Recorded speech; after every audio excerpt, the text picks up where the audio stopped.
Thank you, Guojing. And if it gives you pleasure to welcome everyone here today, you can imagine how much pleasure it gives me to have this opportunity of launching the book and also speaking and listening to other people discussing it. I'd like to start, if I may, just with a few thank yous, because I have to express my enormous gratitude to the School of Education to be able to celebrate this collected works book, most of which was produced in the Bristol University School of Education, where I worked for some 30 years. So this feels right to be here tonight.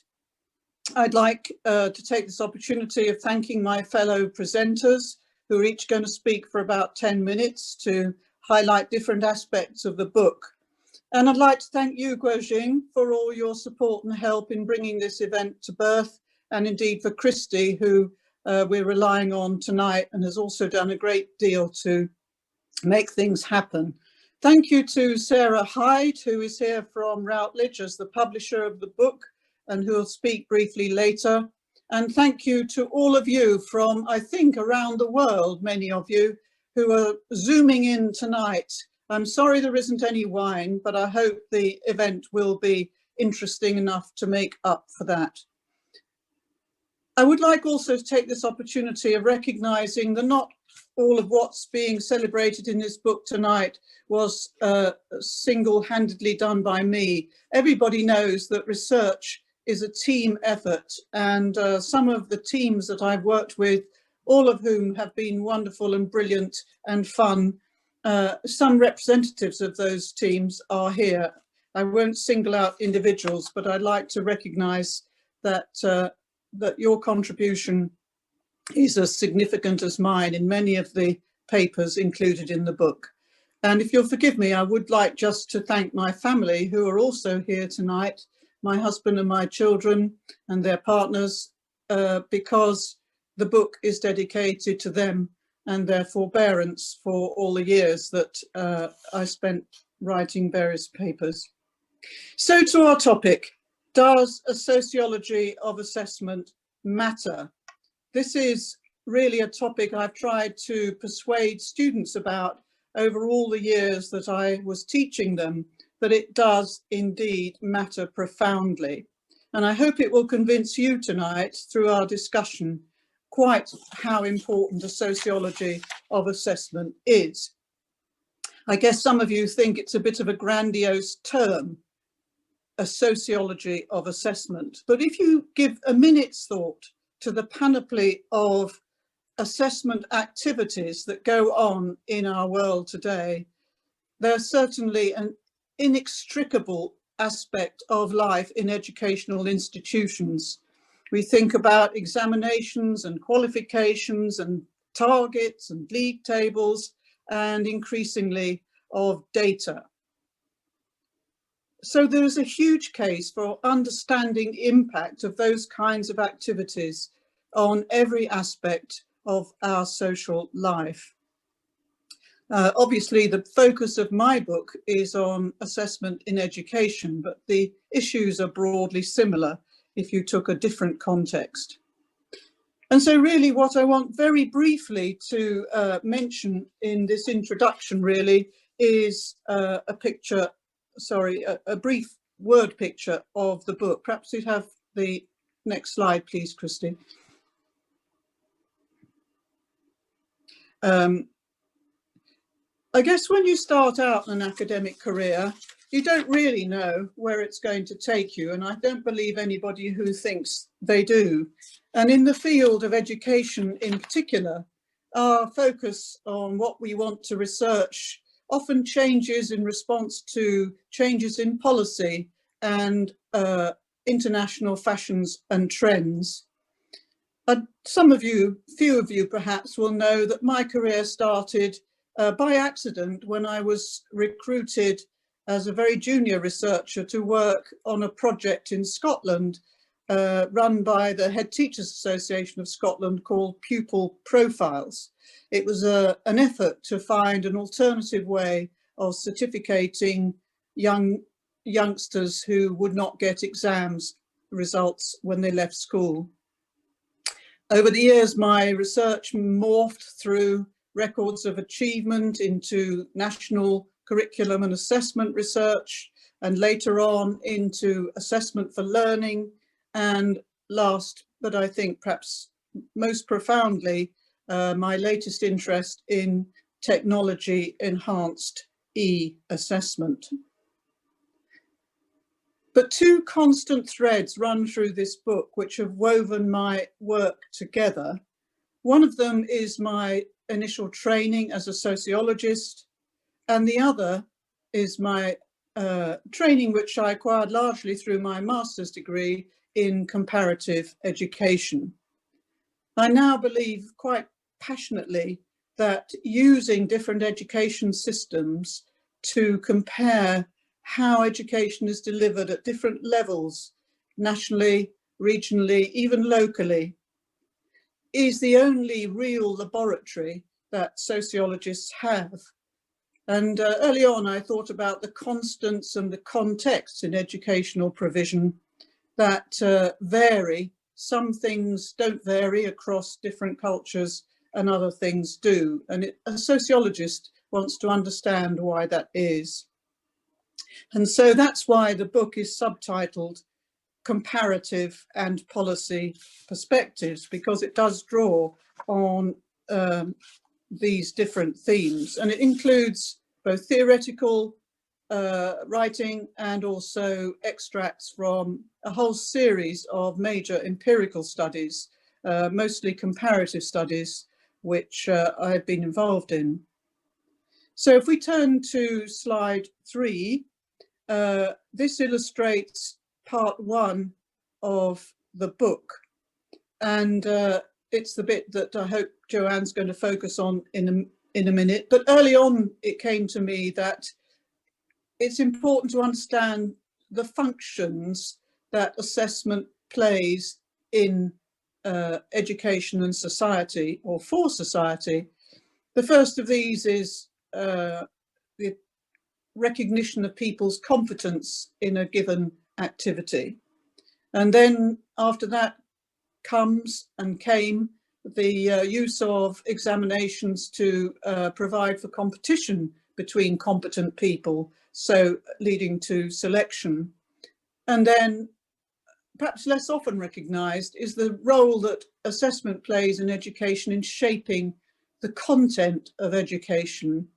And finally, the way in which increasingly now, and as Stephen has so well written about, the way in which assessment now controls almost every aspect of educational provision. So those 4 C's have lived with me throughout my career: competence, competition, content, and control. If we then move to slide 4, covers part 2 of the book and illustrates the various empirical studies which are form that part 2 of the book, some of them comparing England and France, and one of them including Denmark as well. Slide 5, which we're coming to now, is part 3 of the book, which is very topical now, that when we look at the increasingly important role that assessment is playing in policy discourse. So many policy initiatives that you might see in education, which we can see relate to assessment at the present time.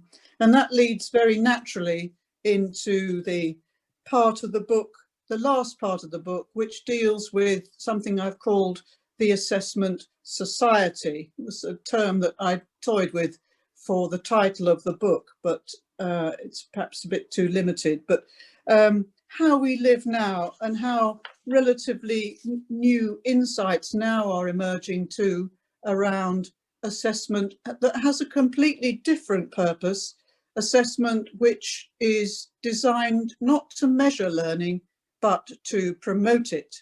And I think many people are very excited in the world of education that we might be on a threshold of a very different world of how we use assessment. And I guess that's why I'm so interested in whether technology that has transformed so much of our lives already can also transform and improve the way we use assessment, which is perhaps going away a little bit from thinking about it merely sociologically. I felt I must, at the end of the book, add a new piece about COVID. And I just want to say a sentence or two about that, because the crisis that we're living through, and indeed the cancellation of examinations that we've seen unprecedentedly in the last year, strikes me that it might just open up a new opportunity for radical change in the way that we do things. And so in that postscript, I unashamedly muse about the good things that might come out of the changes we're being forced to accept at the present time. So that's absolutely whistle-stop tour of what's in my book, The Sociology of Assessment, Comparative and Policy Perspectives. If you were to read it from page 1 to page, I don't know, 10,003, I hope by the end of it, you would be convinced that a sociology of assessment matters. It is important for us to understand what we're doing with one of the most powerful tools that exists in society to shape our aspirations, our constraints, our anxieties, and almost everything that we do in social life. So with that, and with that challenge, I'll hand over to Joanne.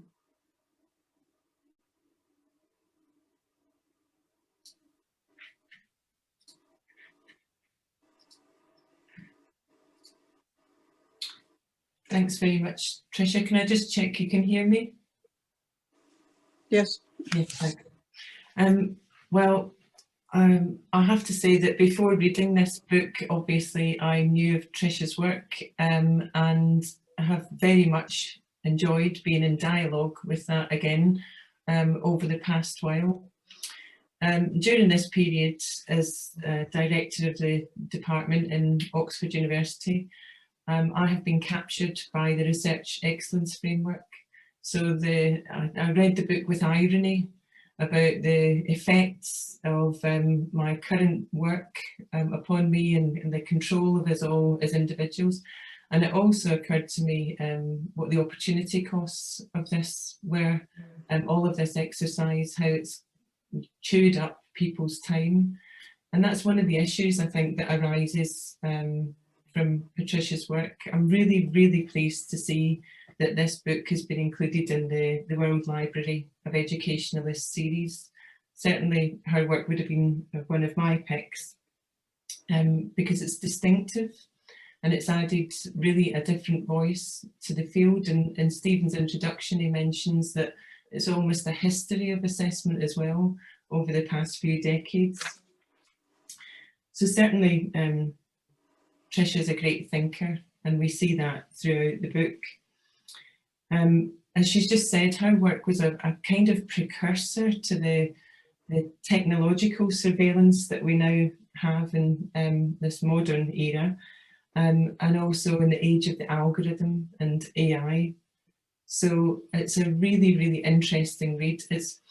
Although Tricia talks about this as a sociology of assessment, at times it feels like it goes beyond that. It's more of a philosophy because the theorising is much broader than just looking at different groups and how assessment affects society. So I'd like to just look at this quotation from Sir Angus Dayton. He's talking about COVID. And he makes the point that in pandemics of yesteryear, the Black Death and so on, there really was very little that the upper classes or the middle classes could do to escape the pandemic or to do better in it. But now, of course, we see that that is absolutely not the case in COVID, that the middle classes and the upper classes have a much better health outcomes. And his point is that the rich will do better than the poor whenever there's a mechanism for them to do so. And I think traditionally it's, or through the idea of meritocracy, it's been seen that assessment is a route for middle class families to make sure that their kids do better in life. And this is really the explanation about why we have the kinds of inequalities that we have. The different routes through the education system, and the assessment system consolidates that. Well, in this book, Tricia makes the point plainly that that's not all that's going on. She talks about the social legitimation that occurs, but also the crisis in that legitimation.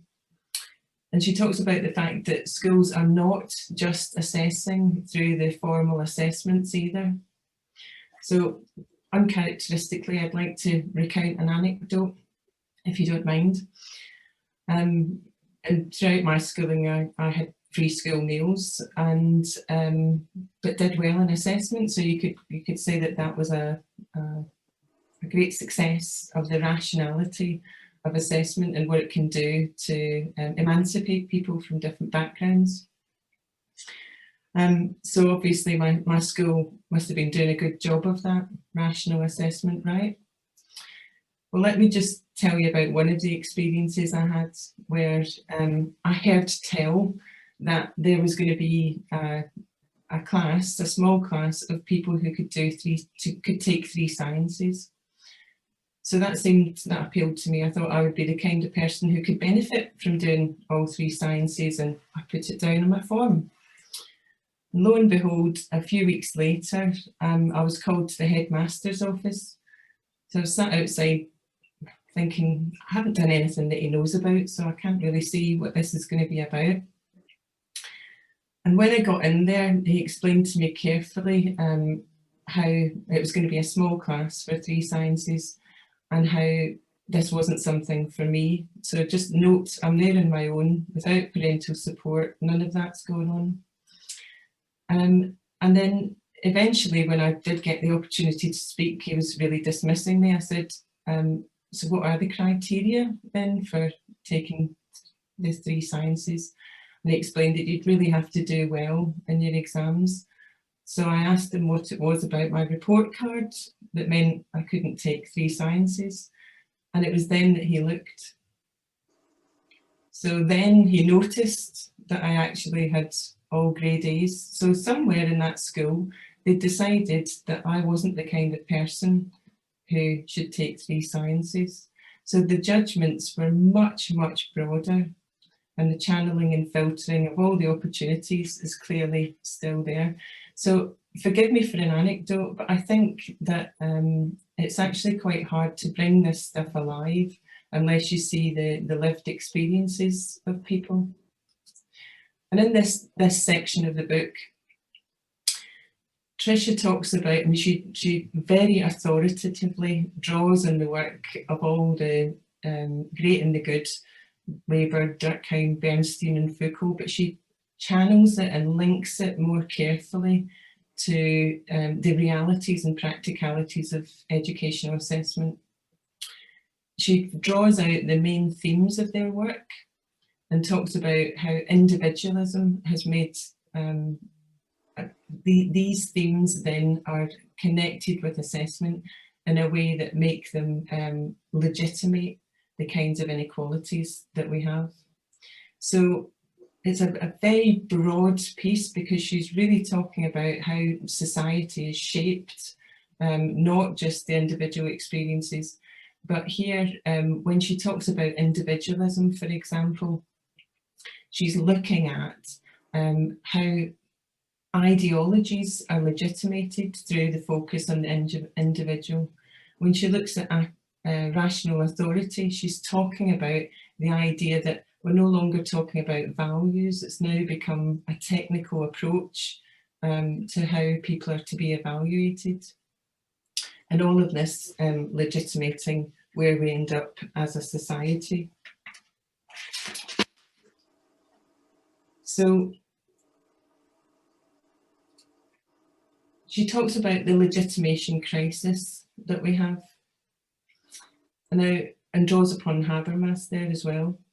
The point she makes is that wealth is socially produced, and again talking based on his work, that wealth is socially produced and it goes on to be distributed unequally, and that this has to be legitimated somehow. So she argues that assessment plays a large part in that. So in dialogue with this work, and obviously a lot, these pieces were published earlier, the kinds of things that I'd like to be talking to Tricia about now are, what does legitimation look like in 2021? So as she said, she's produced another chapter that looked at what happened in 2020. We saw the issues around the algorithm and how the legitimation actually didn't work. It wasn't that there were new inequalities. In fact, the inequalities were slightly better, if anything, than previously, but it was the legitimation that caused the crisis, which I think is really fascinating. We've also got issues with legitimation because the whole idea of meritocracy was partly about how you were channeled in the industrialisation era. Well, the market value of qualifications is really questionable now. Where is the labour market for school leaving kids? What it's going to look like in the future is another issue. And I think really fascinating, I think Tricia has always been looking to the future in her work, and her interest in e-assessment and AI is all part of that. But I think really fascinating in this area too is, what is production in the modern era? What does it look like? It's virtual. It's not the same as it was in the past.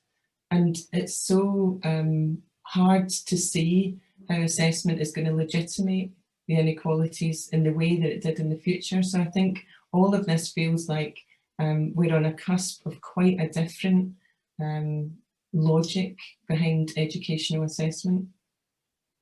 So thank you very much for asking me to look at your work again, Tricia. As you see, I've thoroughly enjoyed it, and it's really made me rethink a lot of the issues that are current.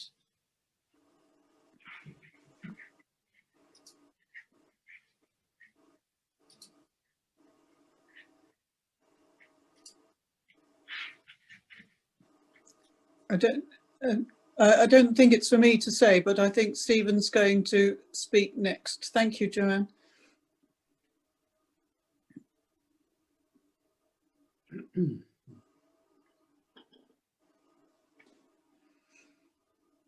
Hi, good afternoon. Nice to meet you all in this virtual space, and thank you, Tricia, for inviting me to participate and also inviting me to write the preface to the book, which I was very pleased and honoured to do. Tricia and I, in several respects, grew up together in the sociology of education over a number of decades, and we bumped into each other at all sorts of moments and events and activities in that time. And it was always a pleasure to talk to and debate with Tricia. And it's wonderful to see her papers being collected together in this book, most of which I realised when I saw the contents I'd already read, which was very nice. And what you can see in the book, reading across the papers, is the incredible breadth and complexity of Tricia's work. And Joanne has already alluded to this in terms of the range of sources, the scope of the analysis, and what she brings to bear in that. Although the other thing that struck me when Joanne was talking, sometimes it's a simple thing that somebody says kind of sticks in your mind, that it relates to the decades that Tricia and I share as well. That when I went to school, everybody had free school meals. There wasn't anybody who didn't, but that's neither here nor there. Tricia was essentially, and I think accurately, the first sociologist of education to take assessment seriously as a topic. The other, what Basil Bernstein calls the three message systems of schooling, pedagogy, curriculum and assessment. Curriculum and assessment were well attended to in sociology education, but assessment wasn't. And one of the important things that Tricia did was to make it into a problem, to make it into something that was sociologically important and sociologically interesting. And you can see all that in the book. And I was thinking about the end point of the book and the idea of assessment society that Tricia mentioned. But in some ways, assessment is not the end of things in terms of what we have now. It's also the beginning of things in terms of how schooling and state schooling started. For example, through the system of payment by results in the late 19th century, which bears an uncanny resemblance to the regime of assessment which operates now in schools.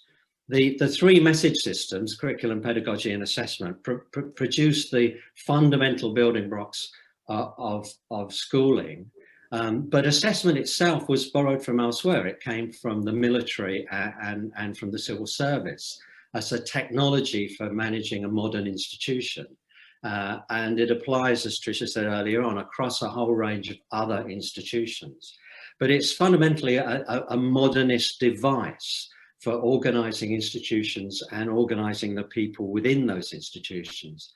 And what it did and what it does now more than anything else, it is actually provide for processes of normalisation, division and exclusion. It categorises people, it divides people, it ranks, it compares people.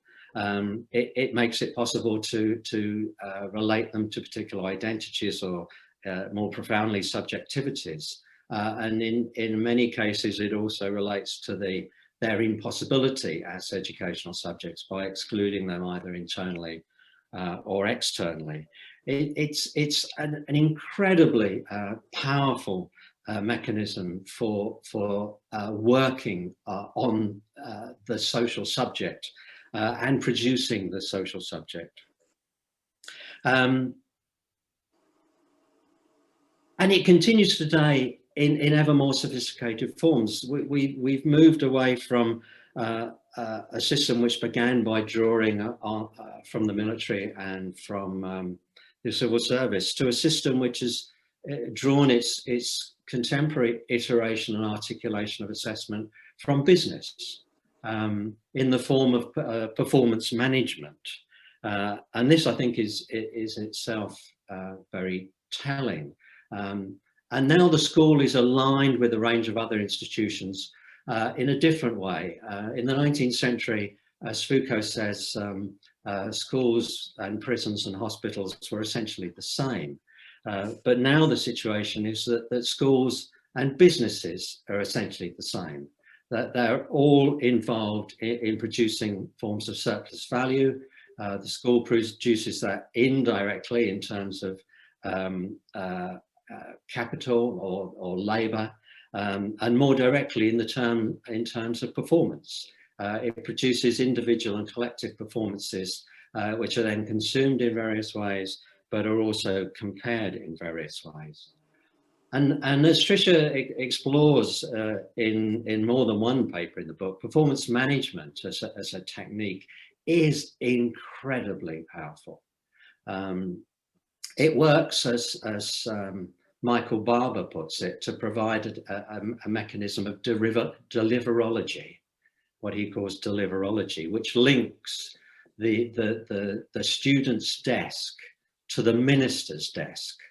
The minister can manipulate, change, alter the rules of play in terms of the forms of assessment that operate, or the targets that are set, or the benchmarks that are set. And they, through various mediations, impinge very directly on the school experience of the student, how the classroom is organised, how the teacher makes decisions about how they use their time and attention and energy in relation to different students who are valued differently in relation to their ability to contribute to the performance value of the institution. And that is the technique of performance management, the ability to drive and lead a system from the top without actually requiring that you lay down a set of procedures. What you do is you manipulate the requirements for outcomes. And this in a way, kind of explains the global dissemination of these forms of assessment and their attraction to politicians around the world.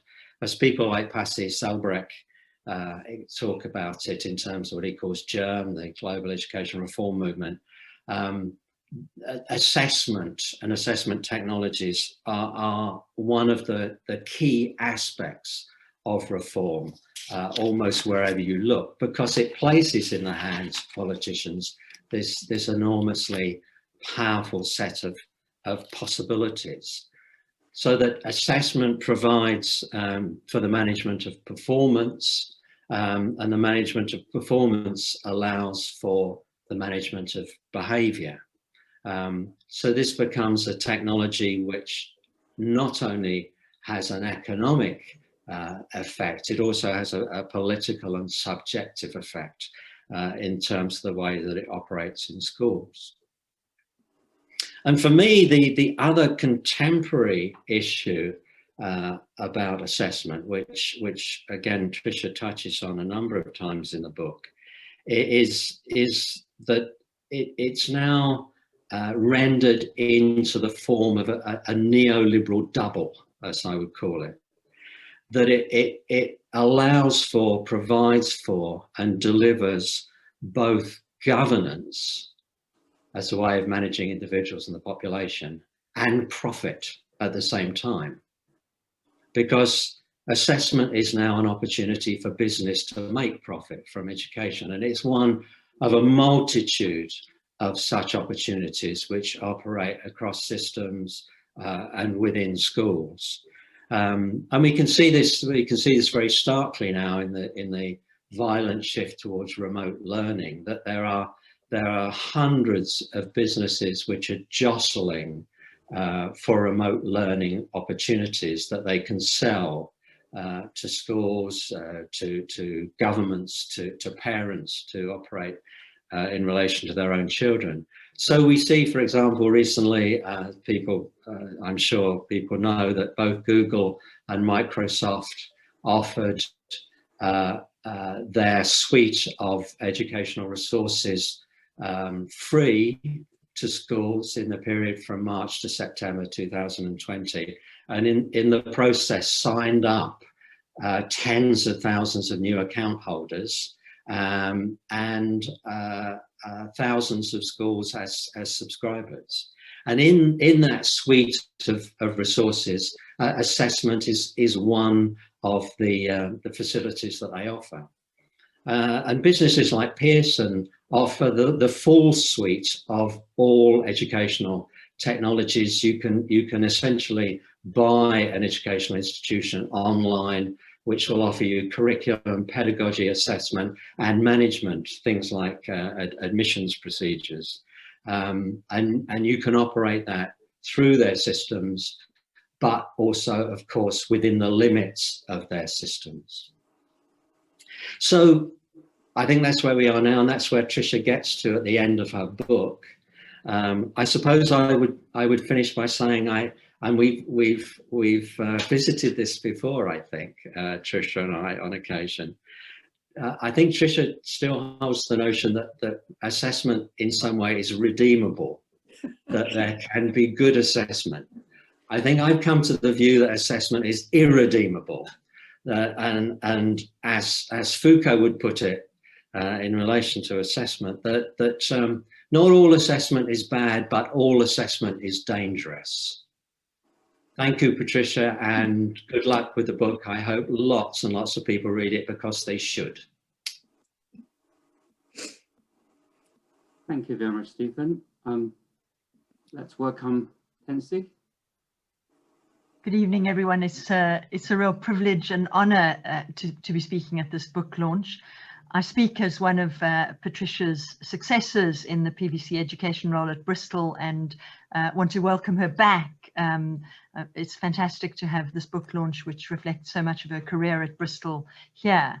I also speak as someone who has ploughed my own furrow, my research furrow in assessment in higher education. And I note from the conversations here how in the school sector, there's been much more of a sociological tilt about thinking through assessment than there has in the higher education sector, which has lent heavily on cognitive psychology and the deep and surface learning movement. And I think it's only Sarah Mann from Glasgow and Jennifer Case from Cape Town who've really pressed the bar on a sociological understanding of assessment. So I speak as someone who has, I wouldn't call myself a sociologist, I'm an amateur, but I'm interested in it. I also speak as someone who believes that we need to base our assessment on the rational and the intuitive, on the objective and the personal. And we need to invite students to enjoy and not only endure assessment. And I probably, Stephen, speak on the camp of feeling it's redeemable rather than irredeemable. Dangerous, but redeemable. I loved reading the book. I spent my Saturday reading what was for me a panoramic view of 40 years of research on assessment. I thought it was fascinating. I thought it gave a classic and clean and wide-ranging sociological analysis. I love traversing through Basil Bernstein's theories in the books. You know, I've touched on them before, but I just thought it was so beautifully written. I thought there was a deep sense of pedagogy, and for me, obviously, getting to the end of the book, which looked at assessment for learning, which I'm speaking about now, in the digital revolution, it touched on much of my interest and work around formative assessment for learning, and digital pedagogies. So I'll start by just touching on the assessment for learning part of the book, and then I'll move on to the digital revolution. So for me, Patricia raises the question that if we take the view that assessment is about more than measurement and accountability, then I think it's relational, cultural, and emotional dimensions come into view. In her own words, assessment is part of the pervasive and personal relationship between teacher and taught. If that is so, we can't rely on two summative assessments a term in higher education to measure performance in every module, anonymously marked, often by a person other than the teacher, to build a pedagogic relationship. If we look at David Nichols' work from Strathclyde, he says that students are often disappointed by their feedback. We see this in the National Student Survey, and give it a thumbs down because in their feedback, they're looking for a pedagogic relationship that they don't find in mass higher education. Instead, they find what he describes is a fractured and fragmented discourse. So if two summative assessments per semester won't do it in higher education, what will? In the chapter on assessment for learning, Patricia says it. To fully understand the potential and significance of good formative assessment is to enhance learning. I believe that. And Patricia speaks about formative assessment, which she describes as assessment for learning, is not only about improving marks, it's fun, it's playful, it's about risk-taking, it's about authentic assessment, it's about collaboration, and it's not one-off. I want to now embrace the chapter that follows to talk about some of these things, and I'm going to look at the chapter on the digital revolution. I'm going to use the wonderful questions that frame the chapter and begin to answer them in our February 2021 context. Her first question is, how can technology enhanced assessment move beyond the patchy instrumental change we see? My answer to her is a global pandemic is useful. I think it takes, but I think it takes more than a global pandemic to move us.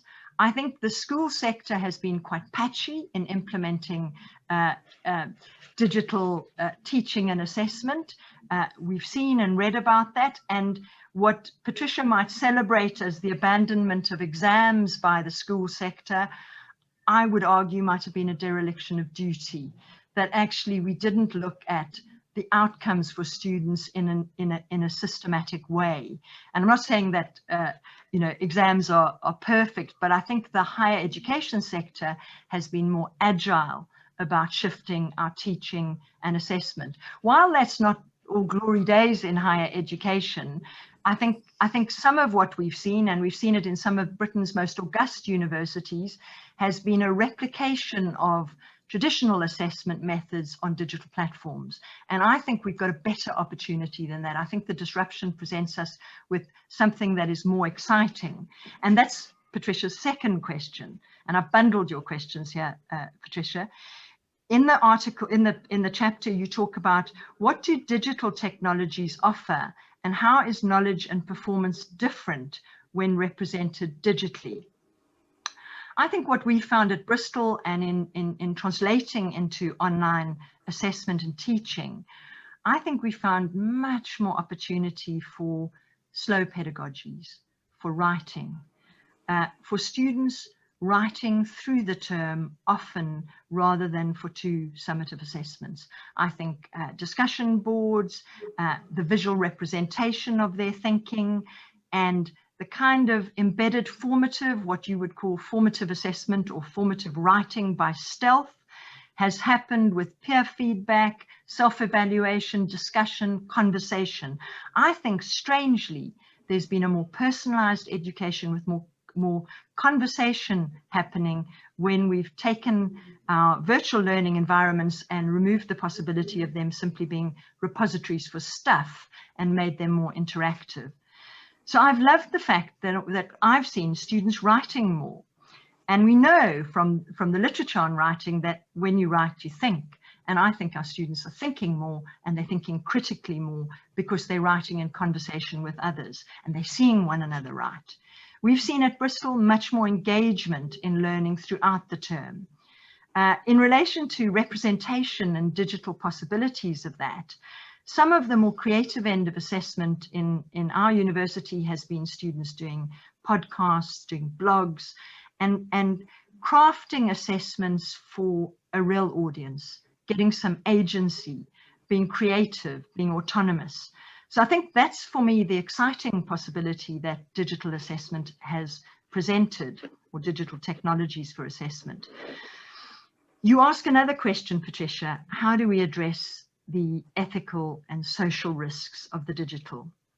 Early on in our translation, our transposition of the curriculum into a digital format, and with the knowledge that 26,000 students from all over the world would be on their devices and in different situations with different technology, we crafted a digital equity policy at that moment, thinking about the digital poverty of some of our students. And so we've started, and I know there was a Channel 4 documentary this week, which I didn't catch, but I saw it on Twitter, which showed so many of our international students queuing at basics banks for suppers because they were not aware of the hardship allowances that many universities have, which link to addressing digital poverty. I think for me, there's another angle to this. I think the digital translation and our education on digital platforms really is a call to greater social justice in education. We can't have education where some people have nothing and others have some of the digital tools. I think there's another aspect to the ethical and social risks which you touch on in the chapter, which is the erosion of privacy and surveillance. We see it in higher education as the cameras on, cameras off debate in part. And I know tonight most people have got their cameras off.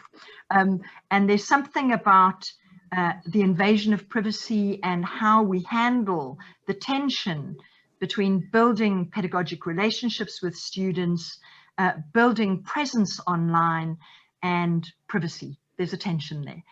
And I think we've spotted it and we're working on it, but I don't think we have an answer. Some of our digital team will say you can build presence without having your camera on. You can build it in the chat, you can build it with tools. But I think what it's a call to is thinking about how we turn around learning analytics and surveillance to be tools where students have more agency, where they have more autonomy, where it's not about us and them, it's about students actually owning some of that, power.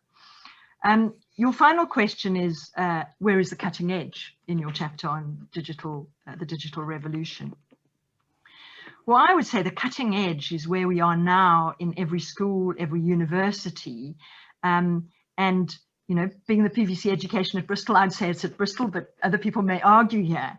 But I think the cutting edge isn't where we just replicate what we were doing before on a digital platform, where we put last year's replay lectures up. The cutting edge is where we translate and transpose our teaching to be interactive, engaging, to touch on the emotional side of education, and to draw out a strong relationship with our students. That's not only about students' relationship to knowledge, but it's their relationship to us as their teachers, to one another as peers, and their relationship with themselves so that they grow as agents on this incredible learning journey that many of our students are on at the moment.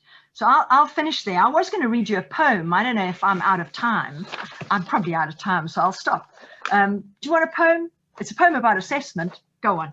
I wanted to read this in tribute to academics, but also in tributes to anyone who marks, and as a tribute to what Patricia calls us to in the book. And she uses brilliant quotes from Abbott that actually we are in dangerous territory if we don't recognize the emotional dimensions of education. And here's some emotional dimensions of an academic.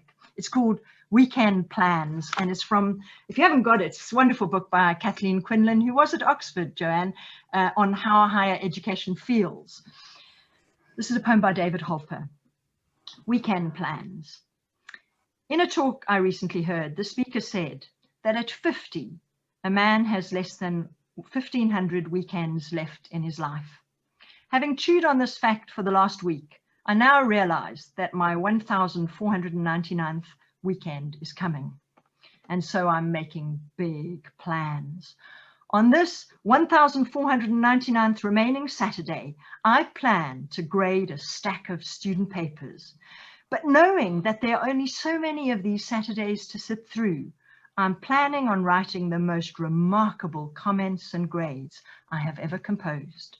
Instead of pointing out where the prose clunks, I will say that the sentence over which I stumble reminds me of a 1962 Fiat convertible I once owned, a car that ran well enough when I bought it until I rear-ended a truck one day and the front end crumbled, pushing the radiator back just enough that the fan chewed a hole through the back end, the blades not only making an unearthly racket, but also bleeding the radiator dry and leaving a green stain on the pavement.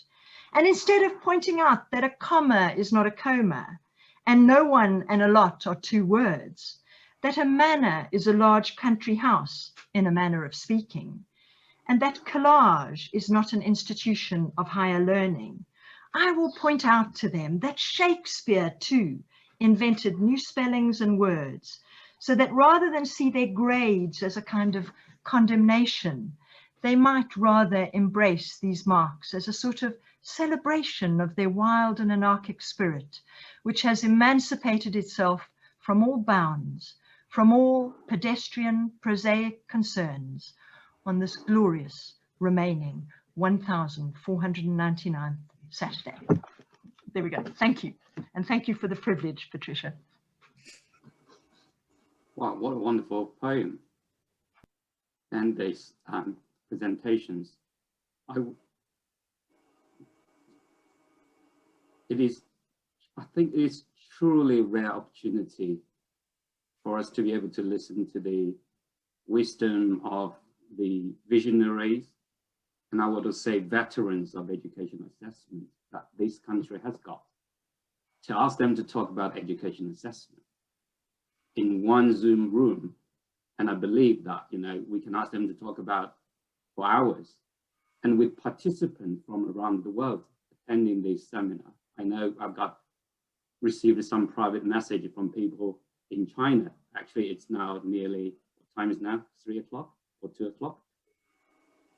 So in the launch, Tricia introduced the book and briefly outlined the content and purpose of the select works of her over 40 years of research and the leadership in education assessment from both sociology and policy perspectives.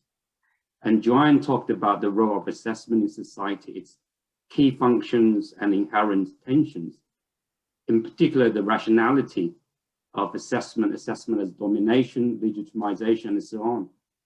And Stephen focused on the comparative policy section of the book, mainly look at the key trend and how assessment has become an increasingly pervasive part of society, the idea of assessment society, assessment as a modernist device, which I really enjoy that. And Tensi focused on assessment for learning, formative assessment, personalized assessment, digital assessment, and issues and ethics in digital assessment in this so-called digital revolution. The emotional dimension of assessment or grading or scoring of an academic working at a weekend is truly enlightening and enjoyable. So thank you all to the presenters and to all of you participating. I think now the floor is open to everyone to ask questions. You can raise hand, your digital hand, or you can put your questions into the chat box. To everyone or just to the co-hosts?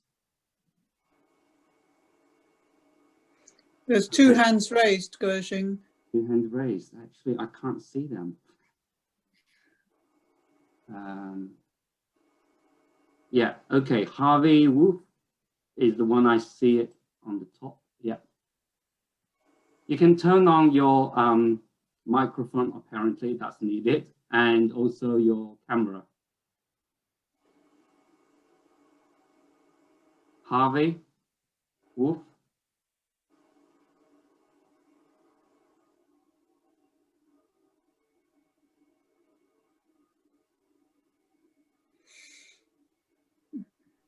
Sorry, I hit raise hand by accident. Okay.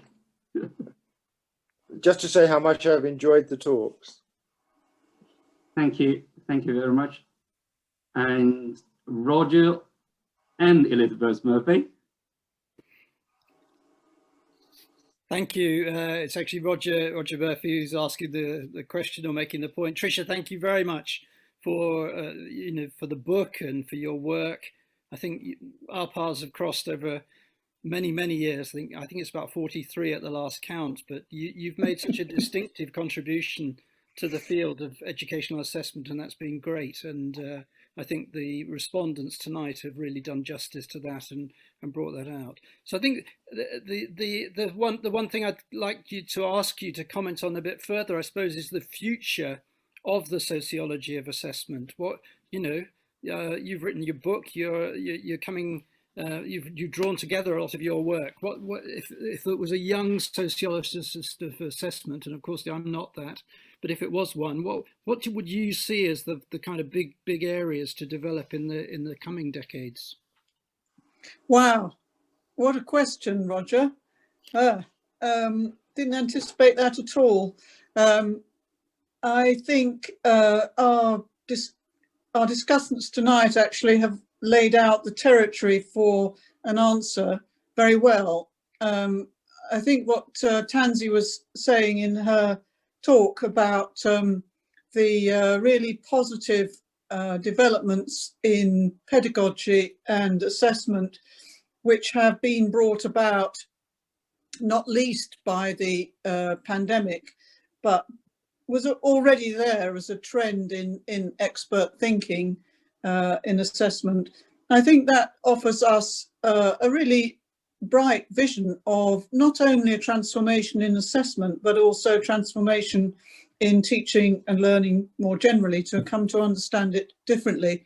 And that isn't a sociology of assessment. And for that, I probably, my postscript about the impact of COVID does try to be sociological, in the sense that I'm trying to understand how the constants and contexts, which I referred to at the beginning, and these four systems of competence and competition and content and control, how they will have been affected by the changing methodologies for assessment that we've now got. So as Stephen was saying, the current technologies that we use for assessment are extraordinarily old-fashioned. I mean, I cannot believe that in this day and age we're still writing exams on pieces of paper with pens. You know, the Chinese were doing that 3,000 years ago. And so sociologically, it seems to me that the functions that assessment plays in society are changing in the way that Stephen was hinting at, in all sorts of different guises, because the nature of society is changing, the way we do production is changing. So I would hope a young scholar would pursue some of those new conceptions of the interrelationship between what is going on in society and what therefore will go on in assessment as a means of control, because that's basically what he was talking about, control. And I think another young scholar ought to be pursuing what Tansy was highlighting, which is the positives and the negatives potentially around the transformation that's coming in methodologies of assessment using technology. And I think a third young scholar, if you like, should tackle what sociologists have always tackled, that Joanne raised, which is the way in which assessment reinforces existing inequalities, meant to be, and it's always seemed to me a terrible dilemma between the invention of assessment, which was meant to bring in, as was said, meritocracy and greater social justice, and what was beautifully called the capacity catching machine, and what's it actually done, which is reinforced privilege. That one is not new, but it certainly needs further pursuit. So there's three different avenues, all of which I think have deeply fruitful potential. Thank you very much. And next, Caroline, please.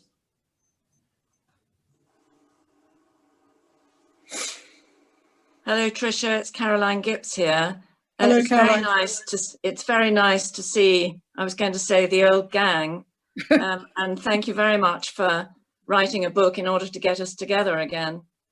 I've been reflecting on the issue of school assessment, school exams, and the developments in e-assessment that you quite rightly have become very interested in. And I did myself for a while when I was still working in the field. But I think that developments in technology, online assessment, and moving towards an online examination system has been dealt, in my view, a massive body blow over COVID and what's charmingly called homeschooling.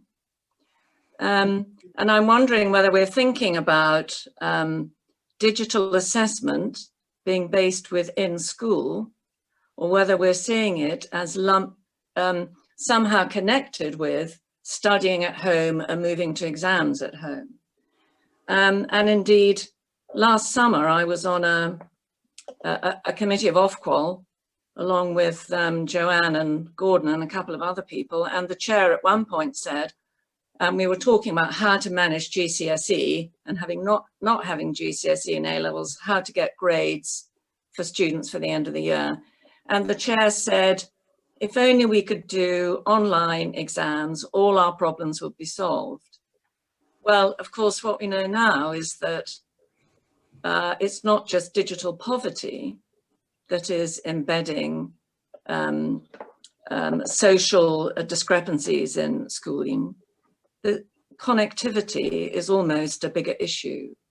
So just feeling that we can move all this online links in, I think now we have come to realize, with what is available for students at home.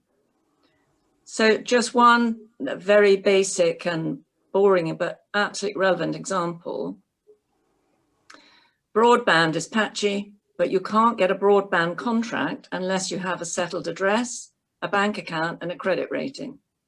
Now, how many families do you think with 2 or 3 children at home working do not have the ability to get a broadband contract like that?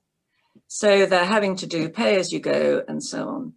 So I believe assessment, we have to believe assessment is redeemable. I do believe that using more digital techniques is the way to go. But I would just say that paper and pencil is much more easily and cheaply available to every member of society. Anyway, bit of a ramble, but it does link in with some of the pointers that you've made in your book. I'll just say a couple of things, Caroline, if I may, but I think Tansy might want to come in on that. I shall never forget, I don't think, Stephen, what you said about all assessment is dangerous, but not all assessment is bad, but all assessment is dangerous. I don't know who that quote comes from. It's a version of a quote from Michel Foucault. Oh, it's Foucault, yeah. Okay. Not everything is bad, but everything is dangerous. No, it's a Stephen Ball special. And I think, Caroline, you're evoking that point that I think this is another topic for a future sociologist, really, that whether this surveillance, this power to oversee people comprehensively that some people worry about with profiling and portfolios and all that kind of thing, maybe that will become even more pervasive as it comes into your digital learning space at home. But I think you were evoking the social inequality of it as well as the potential surveillance dangers. So I'll leave it to other discussants to, if any of the others want to join in on that.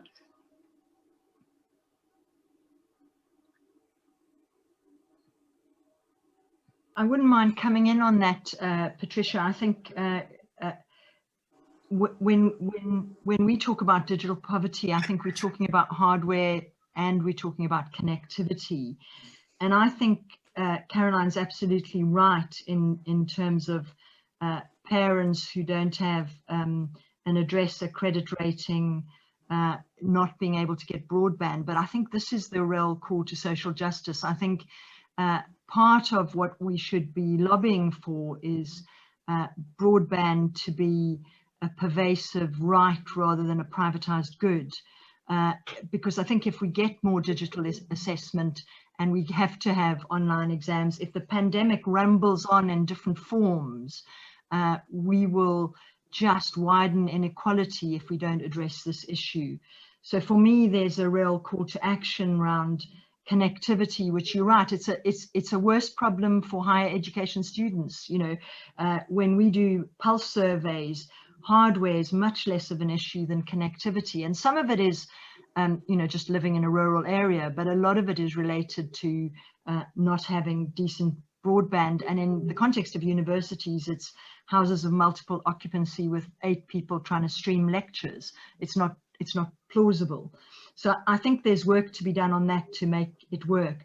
I think my perception from the university side is the fact that A-levels and particularly A-levels didn't take place kind of kicked the can down the road for universities in terms of who we accepted and how we had to work with students whose capability we didn't really know.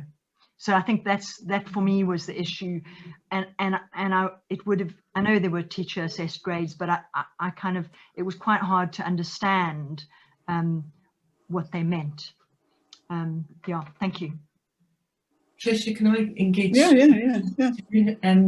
I too was struck by Stephen's assertion that all assessment is dangerous. And I'd like to speak for the rational. And this is a theme that you have in the book, obviously, where you talk about the switch to rational rather than values, and the sort of scientification of education and assessment, and this playing a big part in meritocracy. And I guess there is something in that's important to us as a society. I care, actually, that doctors have learned some of that material in the curriculum. It's not just a cultural value, there's actually a practical point to it. So for those reasons, I think the rationality of assessment is not going to go away, and is actually culturally important to us.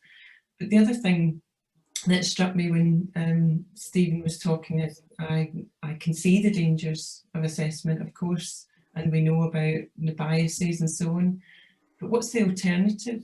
And what are the dangers around that? And I think that's the sort of territory we end up in when we look at not having exams, what's the logic behind them, the different assessment systems that are set out, or when we move into a more surveillance kind of way of assessing people. And I was really struck by what Tansy was saying, because that access to the internet really should be a human right these days. There are so many reasons that we need it just to function as an individual in society. So, but going back to assessment, I think it's dangerous and it's necessary. That's the problem I think we have. I agree. Am I allowed to disagree? Or perhaps you should ask other people to ask that question. Please do. But I don't see why assessment is necessary. We only think that way because we have a very fixed, immutable, epistemic conception of what education is, and that's based on the three message systems: curriculum, pedagogy, and assessment. And we can only think education in those terms. We think about it in terms of schools or universities, which are constructed around curriculum, assessment, and pedagogy. And if any of those go wrong, then we look for alternatives, but they're always an alternative form of assessment, an alternative curriculum, an alternative pedagogy. What I think we need to do if we're going to be properly radical in our thinking is actually eradicate those things from our thinking and create a space in which we can think differently about what education might be without those tools. Why do we have to start with those? They're only there because they were constructed for the purposes of managing a population in the 19th century that was moving from the countryside to the city and causing moral and social problems. That's why we have schools. They're not there to make people more better educated. That may be a side effect for some, but for the whole, it's a technique of management, a technique of division, a technique of biopolitics. But we're mesmerized by the idea of the school and these three architectural bases for the school.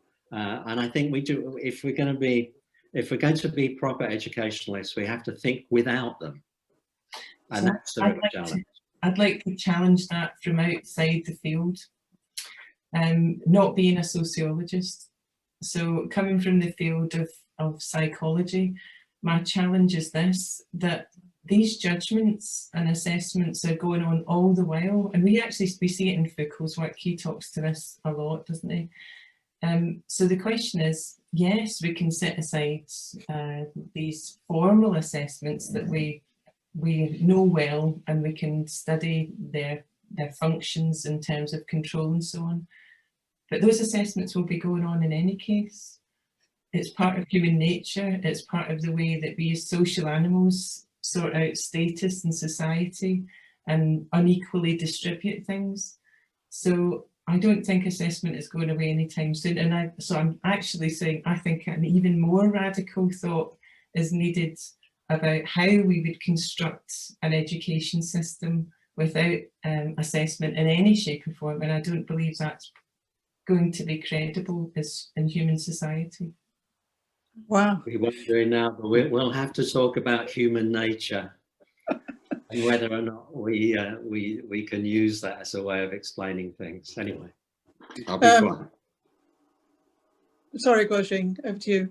Okay, thank you. Yeah, and we've got 1, 2, 3 more hands up. So next one, Sandra Acker. Yeah, hi. Get that video on. Hi, everybody. Thanks for the talk. It's nice to see you, and some of the audience as well. Only there as names, though. I've got 2 points. I mostly work on issues to do with higher education, and in particular academic work, where all kinds of questions can be raised about assessment, performance management, and so forth. Today, I just read an article in the Times Higher about the University of Liverpool attempting to make, within one of its faculties, attempting to make redundant people that didn't have enough grant income or high enough impact scores, and that sounds pretty threatening. My other point, though, has to do with the silver lining that COVID is said to be bringing.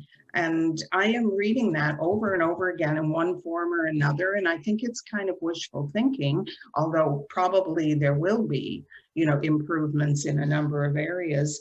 But to me, there are a lot of surveys and other things that have been published on academic work with that ending, at least, about a silver lining. And to me, it's, at the moment anyway, COVID means suffering and illness, and some of those side effects like being locked down and having your grandchild miss months and months of school, trying to work an 8-year-old on a computer all day with his mother having to step in and so forth, lots of very negative consequences. And I'm wondering why we are so pushed to present it as having a silver lining. I think I'm more with Stephen in terms of seeing dangers of many, many things in the world. Okay. In view of time, Guojing, would it be worth gathering up a couple of questions and responding? Yeah, excellent idea. So Sandra's question about the COVID-19 and... Great to see you, Sandy. Yeah, hi, Trish. Hi. Colleagues long ago at Bristol.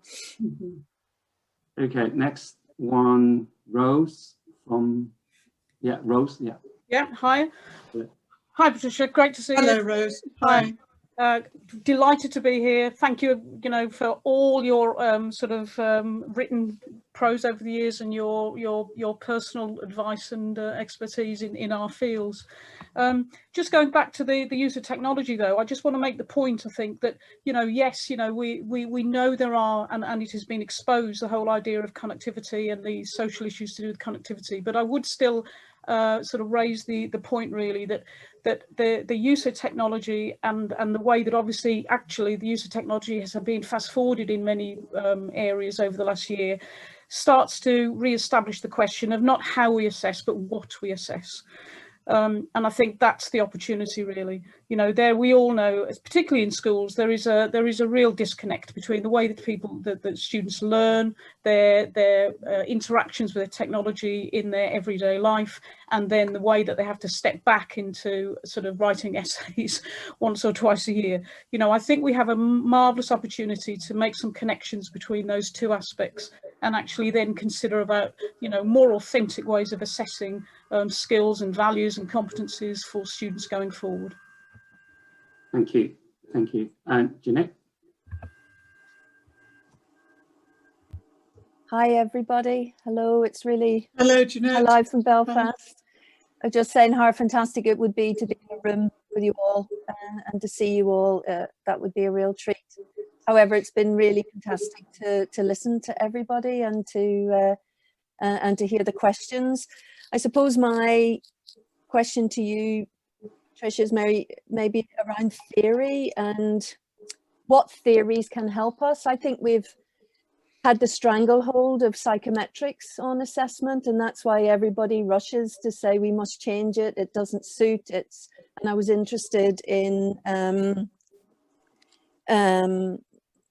the thought there that, you know, higher education, and I agree, and it's part of my frustrations in my present role, is that there's a cognitive psychology dimension to the thinking around assessment, and you've gone to sociology and the theories of sociology to help you understand that. So I was just wondering if you thought that there might be other theories to help us. And as you know, I'm interested in sociocultural theory, so assessments as sort of artifacts, and maybe going back to what Stephen said, maybe we need to redefine what pedagogy, curriculum, assessment are. That's really what we should be about. I think so it's really about the theories that help us try and understand what assessment is and how that can be redefined and rethought about in a different context, in a post-COVID world, if you like. So thank you. Shall we try between us to try and answer those last three questions? Because it seems to me that they very neatly, the three questions, bring together some of the tensions that are very apparent in this whole seminar of strengths and weaknesses, or dangers and positives of assessment. Jeanette, if I was to try and give you a top of my head answer to your question, but others may have different answers.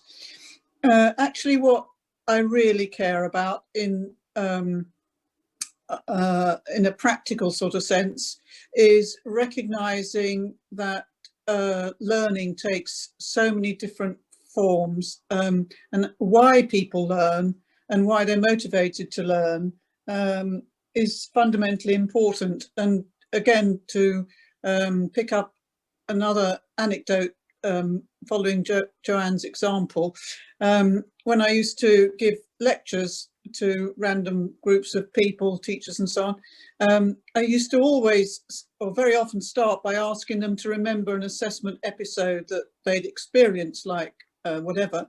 Very often they remembered school exams or even a driving test or something like that, and always it was a hugely emotional experience.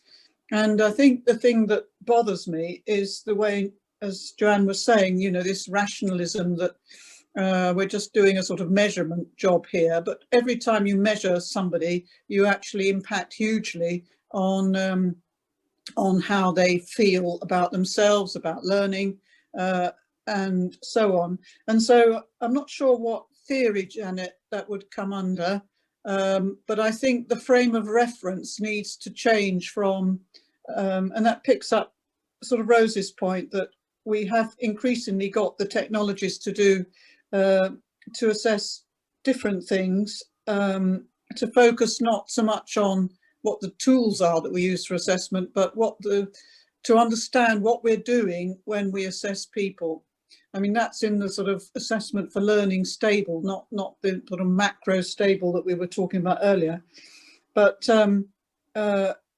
whatever we do, unfortunately, in one-to-one interactions or sort of micro interactions is within the context of the kind of surveillance that Sandra was talking about, in the dangers that we've also highlighted in the seminar. So it leaves me very torn, really, as to what is the best way forward. I don't know if anybody else, our other speakers, can give a better answer than that.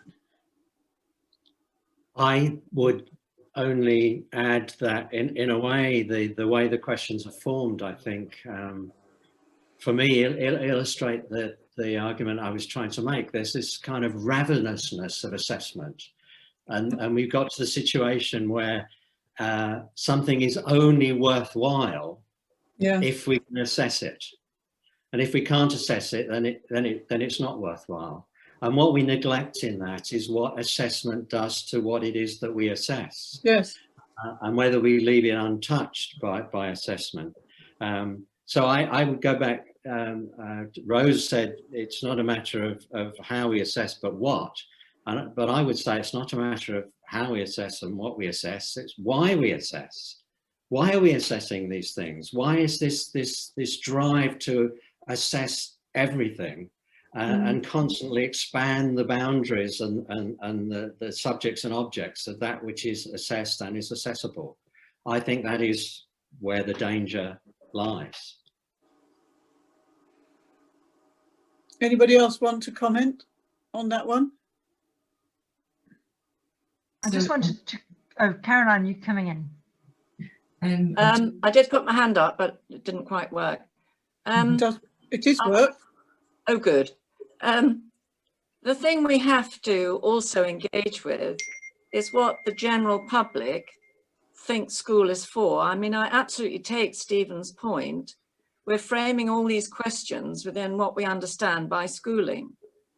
Now, we have to also engage with what the public think schooling is for and what they expect to be as outcomes of it when their children are concerned. And I think the chances of doing anything particularly revolutionary are so slight that we probably need to have a much more grounded debate.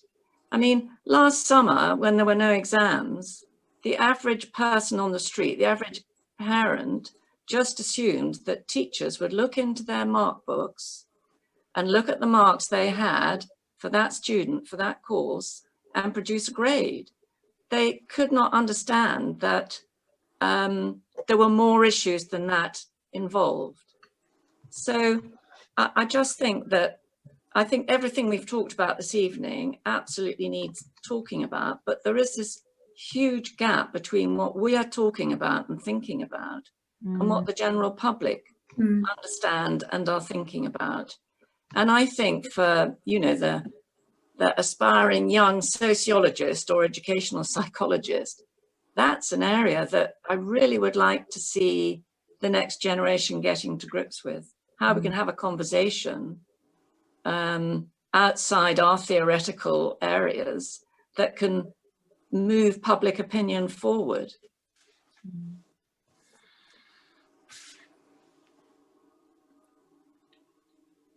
I think there's scope for another book, really.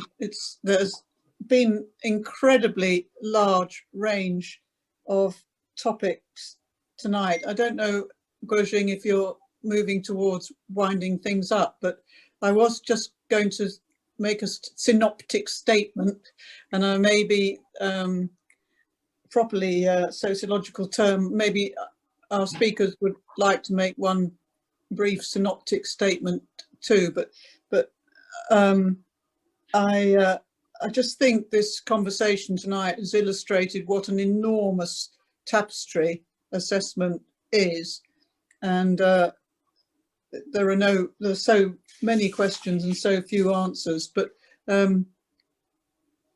I would like to think that we have between us, and with our lovely questions, we have demonstrated quite incontrovertibly that a sociology of assessment matters, and so I'm very happy with that. But that's my last word, but maybe the others would like to have a last word too. Should we take the order from next one, Joanne? Yeah, I think that's been really fascinating and conversation, and a privilege to take part in it. So thanks ever so much for bringing us together like this, Tricia. I think if I was to answer the question about where should we be going from here, we do have well-formulated theory. I know that's contested in the literature about psychometrics, but we actually don't have well-formulated theory about other ways of thinking about assessment. And I think that's the map that we need for the next phase at least. And I think we need it before the surveillance society really captures formal educational assessment properly. Steve? I would just say thank you to Tricia for an opportunity to disagree. There aren't enough opportunities to disagree these days, and the more of them, the better. And I enjoyed this one, and I enjoyed the book as well. Thank you. And thank you for the preface, Stephen, as well, which we need to acknowledge and celebrate. My pleasure. Thank you. Nancy? Yeah, I just would echo the thanks for a fantastic evening. And I suppose my thinking about some of the things we've raised is perhaps we need to think both and. So both the rational and the emotional and intuitive, both a bit of assessment and loads of formative, rather than saying neither. And I just thinking of Sandra's comment, which, you know, there is no silver lining, or is there a silver lining? I think it's both and. I think it's tragic, it's grim, it's hard, and I think it's accelerated our understanding of learning design and teaching and assessment like nothing else. So for me, it's both and. Thank you. Thank you very much to all the speakers. We have Sarah Hyde from Rutledge to formally launch the book, but I'm expecting another book coming out from Patricia. So welcome, Sandra. Thank you. Hello, everyone. My name is Sarah Hyde, and I'm the commissioning editor at Routledge. Firstly, wanted to say how fantastic it is to see so many people at this event. One of the real pros of being able to do these events online is being able to reach so many people. So it's really great to see everyone. I originally met Patricia in May 2018 at a Boston Tea Party in Bristol whilst I was on a campus calling trip. And we met to discuss the idea of her becoming part of the Routledge prestigious World Library of Education series. For those of you who aren't familiar with the series, it allows international experts to compile career-long collections of what they judge to be their finest pieces, so that the world can read them in a single manageable volume and readers can understand how the author's ideas and practices develop to shape a particular field of study. I'm so pleased to be able to sit here today and say that we've now published the greatest hits of Patricia Broadfoot, entitled The Sociology of Assessment, Comparative and Policy Perspectives. In a work that spans almost 4 decades, Patricia applies her trademark sociological and comparative perspectives to empirical studies at every level of the educational system. From her classic long-term study of the impact of changing national assessment policies on pupils and teachers in the classrooms of England and France, to her sustained championship of the need for a better understanding of the impact of assessment on learning. Patricia has consistently championed the need for a more developed sociological understanding of assessment, and her accessible writing offers insights that are as novel as they are important for the education of future generations. It's been an absolute pleasure to work with Patricia and see this project develop and bloom. I'm honoured to have had the opportunity to publish it. This book is available for purchase now, and if you use the code FLR40 at checkout, you can receive 20% off. There are currently some discounts on the Routledge website at the moment, so the ebook is available for less than £30. Finally, just to say that we can't underestimate the time and dedication that goes into writing a book. So congratulations again to Patricia on the publication of this fantastic work. Thank you, Sarah, and thank you for all your support. Yes. I think in a normal time we would have a champagne opened, but in the Zoom room, let's all wave hand and say thank you to Patricia for this wonderful opportunity to actually reflect on 40 years worth of research and it's the best selected works. Thank you very much. Yeah, all the faces are coming live now, Guojing. Are people are not allowed to be seen before, Christy? I just changed the view to gallery view so people can see everyone. Ah. I wasn't sure if it would work for everybody. It's very, very clever. There they are. Yeah, look at that. They were there all the time and we didn't know it. Great to see everyone. Yeah, we'll raise a virtual glass. Absolutely. Bye, Tricia. Bye-bye, Bye. Stephen. Bye, Tricia. Bye, Bye, everyone. Tricia. Bye. Bye. Congratulations. Congratulations, Tricia. Fantastic event. Oh, good to see you, Sue, and thank you for your contribution. So many people here I've worked with,